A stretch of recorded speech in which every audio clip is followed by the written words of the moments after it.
One of the most important things when setting up a new warehouse or making an existing warehouse run smoother is making sure that your warehouse zones and your location names are set up properly. If you don't, your picking is going to be inefficient, you're going to have to replenish all the time, and training new employees is going to be a total pain. So today we're going to go over how you might want to set up your warehouse zones, how you might want to name your locations, and some of the best practices to get the most out of each of those locations. Let's take a look at zoning first.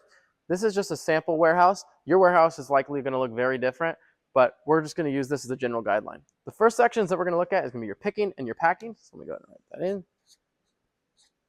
Pick. There's going to be your pack here. And you want to make sure that these two sections are right next to each other. This way your pickers can walk through the picking section, grab all the product they need, and drop the carts right back off at the packing station. They can grab a new cart and start all over again. You're keeping the distance traveled for these pickers to a minimum, and this is going to make your picking and packing more efficient. The next section we're going to talk about is going to be your inbound or receiving section. If you can, you're going to want this to be in close proximity to your bay doors or your dock. This way, when the product comes in off the truck, it's going to already be in your receiving area, and you're not going to have to move it across the warehouse. The last section that we're going to talk about is going to be your overstock. This is likely going to be the largest section of your warehouse. Now, there's two really important factors to consider when you're deciding where to place this overstock section. One is going to be how accessible is it from your inbound or receiving section. You want it to be easy to access so you can efficiently put your new inventory away. You also want to make sure that the pickable zone is easily accessible from the overstock so that you can efficiently replenish your product. So how can we actually decide how large we want each of these zones to be? Well, the most important factor is going to be your warehouse floor plan, so keep in mind this is just a guide. If you have a higher SKU count with slower moving products, you're likely going to want a larger pickable area. This way you can have more bins in your pickable area and store a larger number of products there, even though they're going to be in smaller quantities, and you're likely going to need less overstock anyway.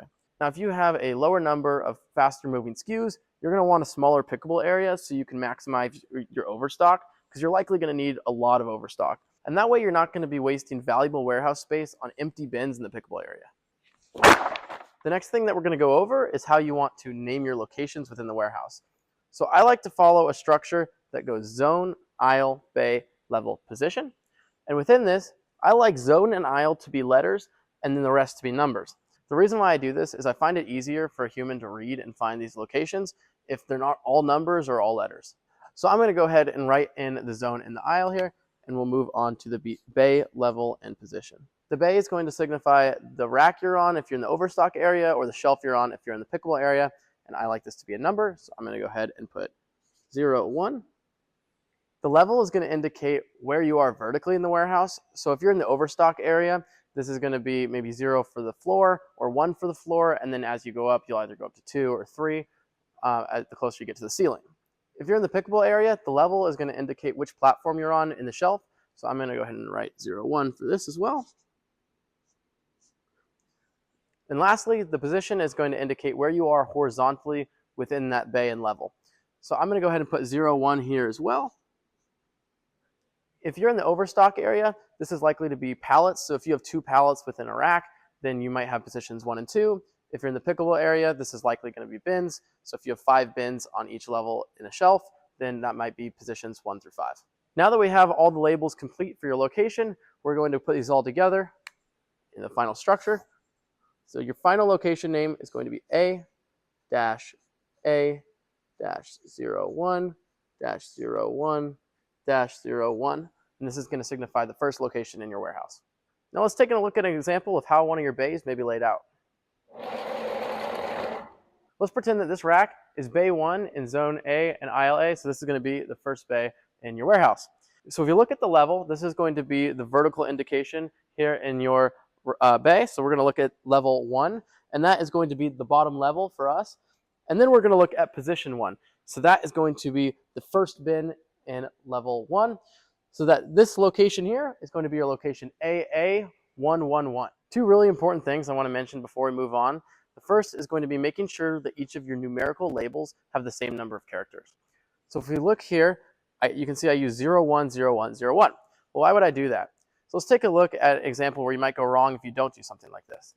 If you use location naming such as 112.1 and 121, most WMSs are going to sort alphabetically when picking, and so a WMS would more than likely send you to 112.1 before 121, and that's not what you want. So instead, let's make each of the labels the same number of characters. So there'll be 2 characters.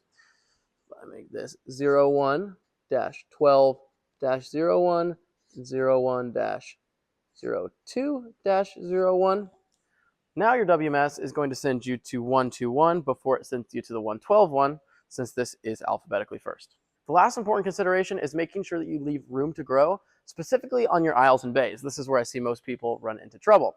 Maybe 2 years down the road, they want to expand backward on those aisles and bays, but they started at aisle A and bay 0 or 01, and they have no room to move backwards. So to combat this, I would start at aisle maybe F or G, and then bay 10, and then that way, if you decide to move backwards in the future and give yourself some more room, you totally have the ability to do that. So your final location, your final first location, may end up looking something like A-F-10-01-01.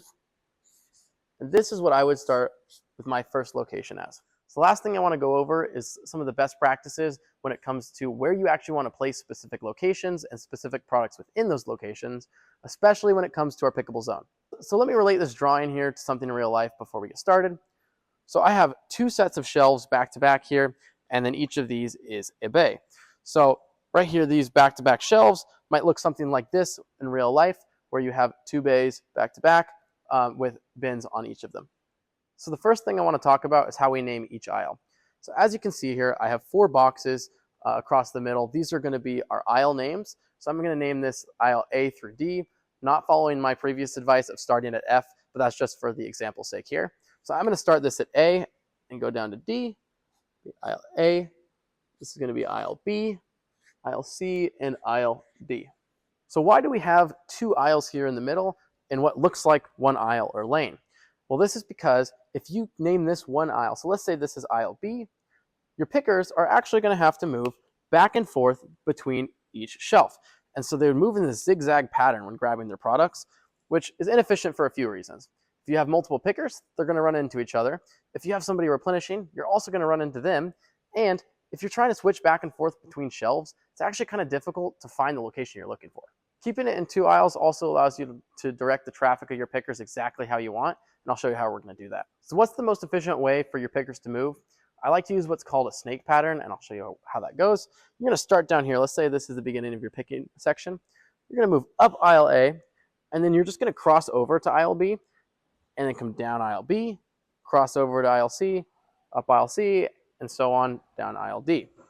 So how do you actually get your pickers to move in that direction?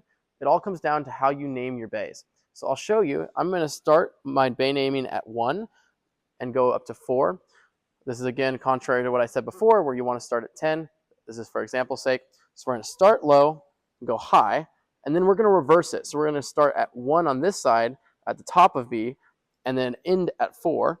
And then we're going to reverse it again when we go over to C, start at 1 and go to 4. So let me write those in so you can see. So it's going to be 1 here, it's going to be 4 at the end of A, 1 at the beginning of B, 4 at the end of B, 1 at the beginning of C, 4, 1, and then 4. This way, your WMS is going to start you at the beginning of aisle A. It'll send you up in this snake pattern.